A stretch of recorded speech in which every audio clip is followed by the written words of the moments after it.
BJP नेता मुख्तार अब्बास नकवी ने कांग्रेस नेता राहुल गांधी पर निशाना साधा है। नकवी ने कहा कि राहुल गांधी कभी भी सही तर्कों के साथ बात नहीं करते।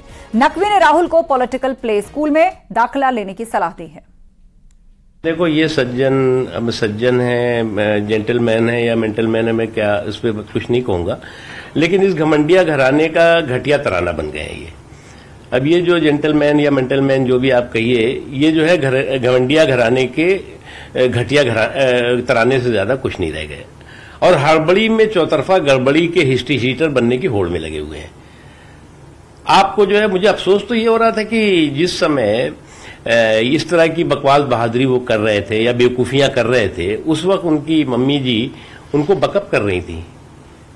अरे भैया, उनको समझाते हैं और मैं तो उनको बिना मांगी सलाह दूंगा कि इन अपने पप्पू जी को जो इतने बड़े हो गए हैं इस समय, उनको किसी पॉलिटिकल प्ले स्कूल में या पॉलिटिकल पाठशाला में प्रवेश करा दें, ताकि वो तर्कों और तथ्यों के साथ क्या बात की जाती है, कैसे बात की जाती है, उसको समझ सकें। क्योंकि मोदी जी जो बोलते हैं वो सुनना नहीं चाहते। कम से कम अमित शाह जी ने जो कल जिस तरह से तर्कों और तथ्यों से भरपूर बातें रख करके और इन सभी लोगों की बोलती बंद की, कम से कम वही समझ लेते, सुन लेते, तो भी इस तरह की बेवकूफी ना करते।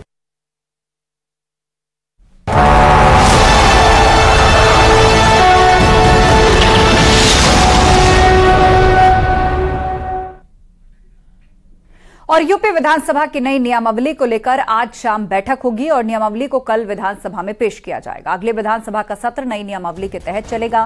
स्पीकर सतीश महाना ने कहा कि कई सारे विधायकों की ओर से संशोधन भी आए हैं और उनमें उनको ध्यान में रखकर नई नियमावली बनाई जाएगी। कल नियमावली के ऊपर चर्चा हुई थी। ये उत्तर प्रदेश के इतिहास में जो पहली नियमावली बनी थी 1958 में, अब जो नई नियमावली होगी वो 2023 होगी। 65 सालों के बाद नहीं मिली, क्योंकि नए समय के हिसाब से हर चीज में बदलाव आया। उसमें काफी संशोधन किए हैं, प्रतिवेदन प्रस्तुत किया गया था। कल उसके ऊपर नई नियमावली विधानसभा अध्यक्ष जी सदन में लाएंगे और उसमें कोई संसद से होगा, सदन में चर्चा करके निर्णय होगा।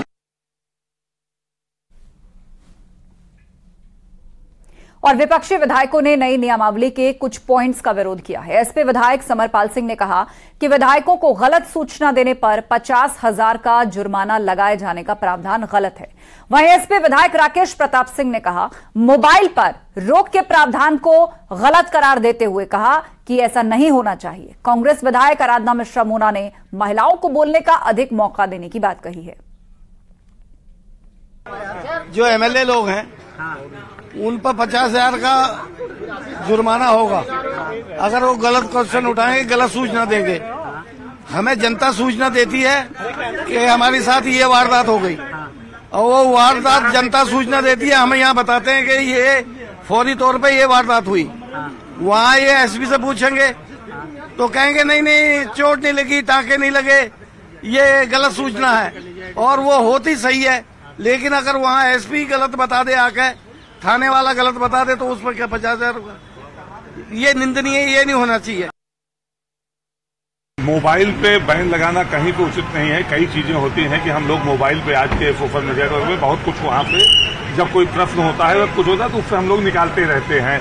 तो पार्लियामेंट में भी मोबाइल अलाउ है, पार्लियामेंट में भी सांसदों के मोबाइल जाते हैं, तो मोबाइल कहीं से बैन करना उचित नहीं है।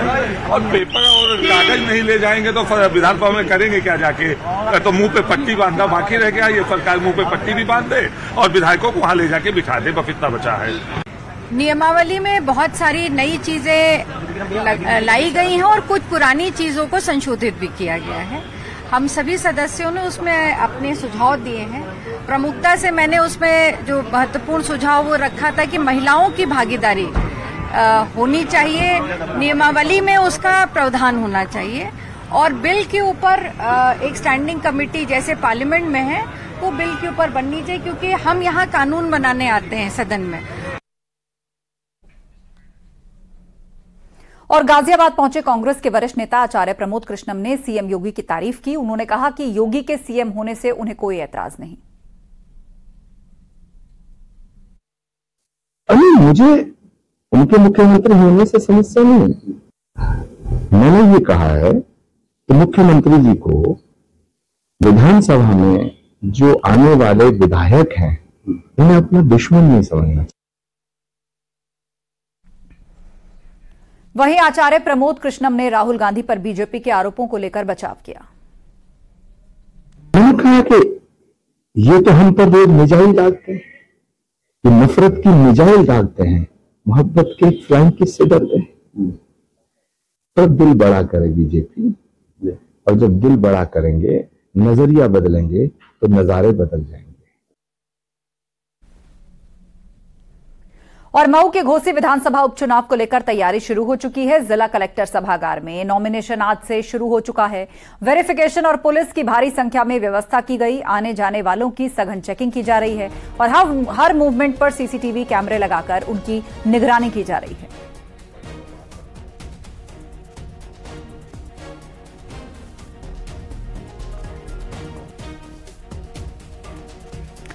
तो आज से नामांकन शुरू हो गया है। घोसी विधानसभा उपचुनाव से जुड़ी हुई यह खबर है।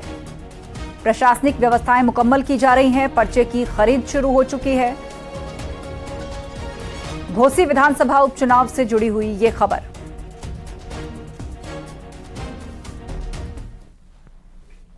उत्तराखंड में तेज बारिश का अलर्ट जारी किया गया है। अगले 24 घंटे भारी बारिश का अलर्ट है।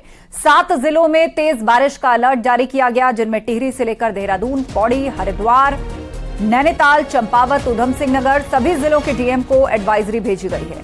आपदा कंट्रोल रूम इसकी मॉनिटरिंग कर रहा है। तो अगले 24 घंटे बारिश का अलर्ट जारी किया गया है। तेज बारिश इन इलाकों में हो सकती है।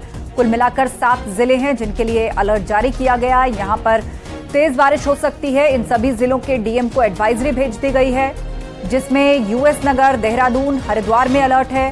पौड़ी, टिहरी, चंपावत, नैनीताल में चौकसी बरतने की सलाह दी गई है। उत्तराखंड में तेज बारिश का अलर्ट है और अगले 24 घंटे तक कुल 7 जिलों में इसका असर दिखाई दे सकता है।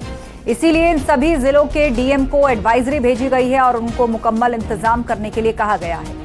यूएस नगर, देहरादून, हरिद्वार, पौड़ी, टिहरी, चंपावत, नैनीताल इन सभी जिलों में अगले 24 घंटों में भारी बारिश का अनुमान है।